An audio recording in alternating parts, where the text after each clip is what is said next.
Alors, voici les deux derniers exercices sur les développements et factorisation à l'aide de cette identité remarquable, de cette formule. L'exercice 4. On vous disait ici que n désigne un nombre quelconque et on vous demandait de développer et réduire l'expression 2n plus 5 fois 2n moins 5. Comme tout à l'heure, si jamais ça vous gêne, la lettre n, n'hésitez pas à la remplacer par la lettre x qu'on utilise d'habitude. Alors, 2n plus 5 fois 2n moins 5, on l'a vu tout à l'heure dans les exercices précédents, petit a plus petit b fois petit a moins petit b, avec petit a qu'on reconnaît ici, qui serait égal à 2n, et petit b ici, qui serait égal à 5. Rappelons-nous ici la formule, petit a plus petit b fois petit a moins petit b peut être transformé en a au carré moins b au carré, c'est-à-dire 2n au carré moins 5 au carré. En n'oubliant pas les parenthèses à 2n le tout au carré, parce que 2n au carré c'est 2 au carré ça fait 4, et n au carré qui fait n carré. Et 5 au carré, ça nous donne 5 fois 5, 25. Et enfin, deuxième partie, en utilisant la question petit a, calculer 205 fois 195. Alors là, il faut bien essayer de faire le lien entre la formule de la première partie 2n plus 5 fois 2n moins 5 et ce calcul 205 fois 195. Alors, on va essayer de remarquer ça que 2n plus 5 fois 2n moins 5, c'est la même chose que 205 fois 195, avec 205 qui serait égal à 2n plus 5, et 195 qui serait égal à 2n moins 5. C'est-à-dire que 2n plus 5, ça nous donnerait 205, et 2n moins 5 qui nous donnerait 195, sans faire de calcul compliqué, on pourrait imaginer que ce 2n ici vaudrait 200. Et oui, 200 plus 5, ça nous donne bien 205, et 200 moins 5, ça nous donne bien 195. Alors à partir de là, 2n qui vaut 200, la moitié donc de 200 c'est 100, donc n vaudrait 100. Voilà dans notre formule 2n plus 5 fois 2n moins 5, si on prend n qui vaut 100, on va retrouver ici 205 fois 195. Voilà comment je l'ai écrit, 2 fois 100 plus 5 fois, entre parenthèses, 2 fois 100 moins 5. Et d'après la première question, 2n plus 5 fois 2n moins 5, c'est égal à ce qu'on avait marqué ici, 4n au carré moins 25. C'est-à-dire que si on remplace notre n qu'on a trouvé ici par 100, pour avoir dans cette expression-là 205 fois 195, on va remplacer ici n par 100 dans notre formule ici développée. Donc allons-y, remplaçons n par 100 et on obtient donc 2 fois 100 plus 5 fois 2 fois 100 moins 5 est égal donc à 4 fois 100 au carré moins 25, c'est-à-dire 205 fois 195 est égal à 4 fois 10 000 moins 25. Alors 4 fois 10 000 de tête ça fait 40 000, et 40 000 moins 25 ça fait 39 975. Voilà comment sans calculatrice on a pu calculer 205 fois 195. Il y avait quelques étapes à faire, mais on a pu s'en sortir sans calcul très compliqué. Et enfin, exercice 3, page 181.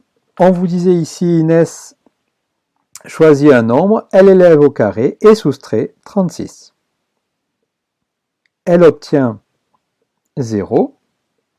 Est-ce que c'est possible? Tommy dit oui, c'est facile.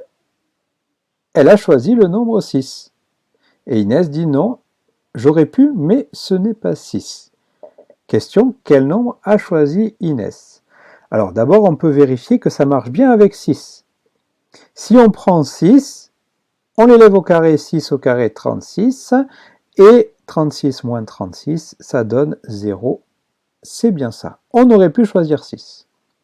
Alors, si elle l'aurait pu, mais que ce n'est pas 6, c'est qu'elle a une deuxième solution. Et pour cette deuxième solution, avec ici ce qu'on a fait là, on peut remarquer que un nombre au carré doit nous donner ici 36 pour que ça fasse ici 0 au final.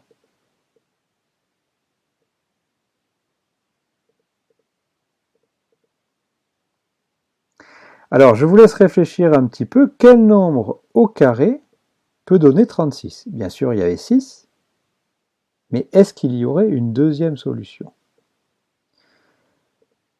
Voilà la deuxième solution.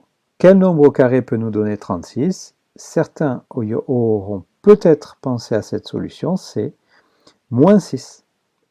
Et oui, parce que moins 6 au carré, ça donne plus 36. Moins multiplié par moins, ça donne plus. Et donc ça donne bien plus 36. Et 36 moins 36, ça fait 0. Donc Inès a choisi moins 6. Voilà pour cette solution de l'exercice 3. Je vais faire un petit commentaire pour faire un lien avec ce que nous venons de voir sur la formule identité remarquable. On aurait pu écrire le programme de calcul avec une expression, donc ce qu'avait fait Inès, elle élève le nombre au carré, elle enlève 36. Si on avait appelé x le nombre de départ, on aurait pu écrire x au carré moins 36. Elle veut que le résultat donne 0, donc ça devient une équation ici avec x au carré moins 36 égale 0. Revenons à ce qu'on vient de voir, on reconnaît ici notre formule x au carré moins 36, a au carré moins b au carré. Donc essayons de factoriser x au carré moins 36 avec a au carré qui serait égal à x au carré et b au carré qui serait égal à 36. Donc si a au carré vaut x au carré, petit a vaut x, et b au carré qui vaut 36, quel nombre au carré nous donne 36? C'est 6. Ce qui veut dire que, rappelez-vous la formule a au carré moins b au carré est égal à a plus b fois a moins b. Donc ici, petit a qui vaut x, petit b qui vaut 6, on obtient la factorisation suivante, x plus 6 fois x moins 6. Et donc notre équation de tout à l'heure, x au carré moins 36 égale 0, revient en fait à l'équation x plus 6 fois x moins 6 égale 0.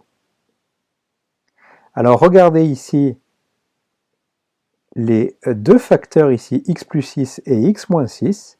Il faut que ça nous donne 0. Si je remplace x par 6, 6 plus 6 fois 6 moins 6, ça fait 12 fois 0, ça fait 0. Si je remplace x par moins 6, ça fait moins 6 plus 6 fois moins 6, et moins 6 plus 6, ça fait 0. 0 multiplié par moins 12, ça donne bien sûr 0. Et donc voilà nos deux solutions, ici, 6 et moins 6 de l'équation. Alors, ici, je suis allé un petit peu vite parce que je vous ai donné directement les deux solutions. On aurait pu avoir l'intuition de la solution qui va nous donner ici 0, la solution qui va nous donner ici 0, pour trouver ces deux solutions. Alors, dernière petite remarque, c'est que pas de panique, parce que la résolution de ce genre d'équation, x plus 6 fois x moins 6 égale 0, c'est ce que nous allons apprendre dans un prochain chapitre, que nous ferons probablement après les vacances. Voilà, je vous remercie et je vous souhaite de bonnes vacances.